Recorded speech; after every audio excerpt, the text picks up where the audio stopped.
તો બુલેટિનમાં આગળ વાત કરીએ અરવલ્લીની, તો અરવલ્લી જિલ્લા ભાજપના નવા પ્રમુખ તરીકે ભીખાજી ઠાકોરની નિમણૂક કરવામાં આવી છે। મોડાસા ખાતે ભારતીય જનતા પાર્ટીના સંગઠનમાં મોટો ફેરફાર થયો છે।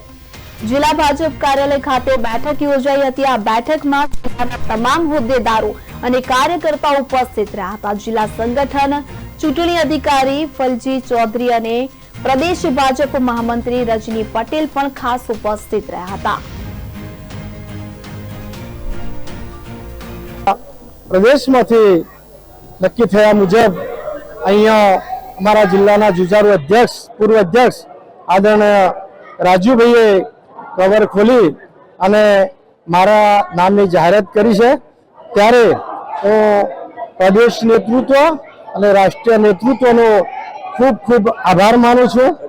સાથે સાથે જ્યારે મને આ સંગઠનની જવાબદારી મળી છે ત્યારે જિલ્લાના બધા જ કાર્યકર્તાઓને સાથે લઈ અને ગુજરાતની અંદર છેલ્લા 30 વર્ષથી ભારતીય જનતા પાર્ટીનું શાસન છે અને આપ બધા જાણો છો કે જ્યારે સરકારો બનતી હોય છે ત્યારે સંગઠનથી બનતી હોય છે અને હું મૂળ વર્ષોથી સંગઠનમાં કામ કરતા કરતા મારે કાર્યકર્તા તરીકેની મહામંત્રી તરીકે કામ કર્યું, ઓબીસી મોરચાના પ્રમુખ તરીકે કામ કર્યું, જિલ્લા પંચાયતમાં કામ કર્યું અને ત્યારે સહકારી આગેવાન પણ છું।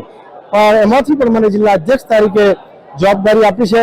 ત્યારે બધા જ જિલ્લાના કાર્યકર્તાઓને સાથે લઈ અને આ જિલ્લાનું સંગઠન વધુ મજબૂત બને। આ બધા જિલ્લાઓમાં નવા જિલ્લા અધ્યક્ષોની જાહેરાત થઈ છે।